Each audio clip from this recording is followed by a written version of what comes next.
চাচা, ও চাচা, বাড়ি ঘরে তো অন্ধকার কেন? আমার হাসিনা কোথায়? হাসিনা, তুমি কোথায়? না, আমি বিশ্বাস করি না। হাসিনা এখন মোদির হাসিনা! কাছে। এসেই ভাই মূত্র বিসর্জন করলো। হ্যাঁ, পিসাব করছে ভাই। জি। ভালো লাগলো, হ্যাঁ, খুব ভালো লাগলো। কার খুঁজে আসছিল সে? সে আসছিল হাসিনা আপা। হাসিনা আপা? জি, কেন কেন? ওই যে তার আয়না ঘর দেখতে আসছিল, যে তার কি ভিতরে কি করে রেখে গেছে, এখন সে কোথায়, এই তার খোঁজে সে আসছে।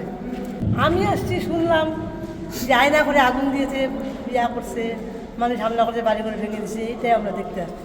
আচ্ছা আচ্ছা মনে হয় আয়না ঘর, আচ্ছা আচ্ছা। তা না হলে এই নিচে এরকম তো করে রাখার কথা না। আমার মনে হচ্ছে এটা আয়না ঘর। এর আগে তো আর ঢুকতে পারি নাই, এখন আসলাম, এসে এখানে একটু মূত্র বিসর্জন করলাম। ভালো লাগলো, নিজের কাছে ভালো লাগলো। যেখানে ঢুকাই নিষেধ ছিল সেখানে এরকম একটা কাজ করলাম, ভালো লাগলো।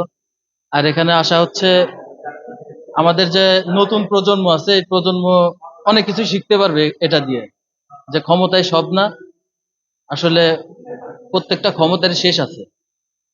আসলে ভালো করলে ভালো, মন্দ করলে এর বিচার সে পাবেই। এটাই আর কি দেখতে এখানে আসলাম। আর এখানে নাকি আয়নাঘর, আয়নাঘরটা দেখতে আসলাম। যে আজকে প্রথম আসছে, মানে এর আগে আসার সুযোগ হয় নাই। এসেই ভাই মূত্র বিসর্জন করলো।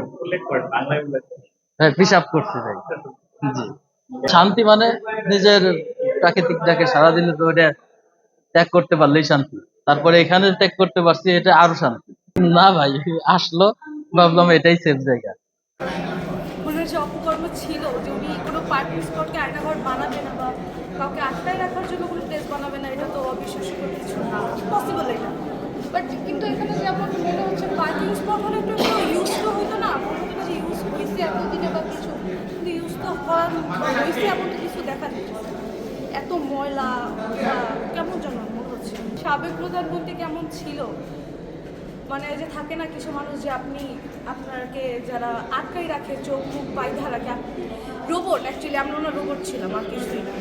উনি যা বলছে তাই করতে হয়েছে, ভালো করলেও বলতে হয়েছে, খারাপ করলেও ভালোই বলতে হয়েছে। মানে আমরা কিছু বলার স্বাধীনতাই ছিল না। ৭১টা স্বাধীন হয়েছে আমরা ঠিকই, শুধু নামে, বাট কাজে না, অ্যাকচুয়ালি না।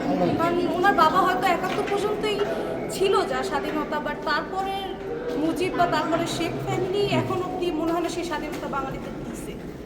তো আমরা সেই স্বাধীনতাটাই চাই। এটা আয়নাঘর যদিও না, তবুও যদি হয় তো বলবো যে হার্টলেস পার্সন অ্যাকচুয়ালি।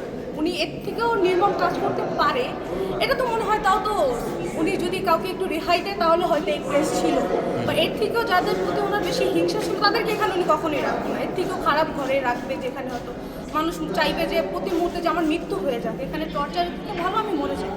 তো এরকম যে জি, আমি আজকে ঢাকা ইউনিভার্সিটির এক্সাম দিতে আসছি, সেখান থেকে একটু ভাবলাম যে একটু দেখে যাই তাদের শেখ ফ্যামিলির যে ঐতিহ্য, যেটা বলছে উনি এতদিন নাকি আমরা ভেঙে ফেলছি বা আমরা খারাপ কিছু করছি, তো দেখে যাই একবার। সবাই একটু হ্যাঁ, স্বচক্ষে দেখতে চাচ্ছিলাম যে উনি আসলে কেমন ছিল।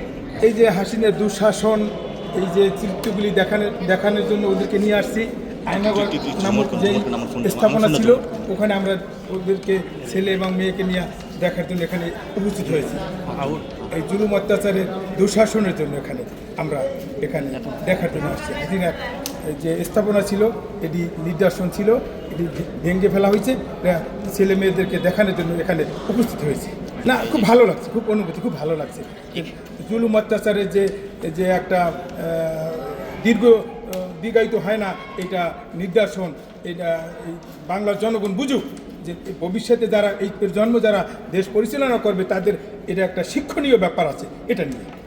আমাদেরও যারা জুলুম অত্যাচার করি বা জুলুম অত্যাচারের মধ্যে দিয়ে আমরা দেশ শাসন করছি, তাদের এটা ভবিষ্যতে যারা এই ধরনের যেন আর কোনো কিছুই না করে, যেন ভালোভাবে মানুষের বাক স্বাধীনতা যেন ভালোভাবে তারা কথা বলতে পারে, স্বাধীনভাবে চলতে পারে, ন্যায় বিচার পায়, এটার জন্যই এই শিক্ষণীয় ব্যাপারগুলি দেখার জন্য আমরা এখানে উপস্থিত হয়েছি। কখনো ভেবে নিয়ে মনে করেছি হাসিনা দীর্ঘ আরও ওর জীবন দশা পর্যন্ত 41 সাল পর্যন্ত থাকবে। 2041 সালের আগে আর ও ক্ষমতা থেকে যাবে না, এটাই আমরা সবসময় অনুভব করেছি। কিন্তু এই যে গণ অভ্যুত্থানে এই যে ছাত্র জনতার এত সাহসিকতা, এদের জীবন মরণ লড়াই করে তাদেরকে এই বাংলাদেশ থেকে বিতরণ করেছে, এদিন আমরা খুশি।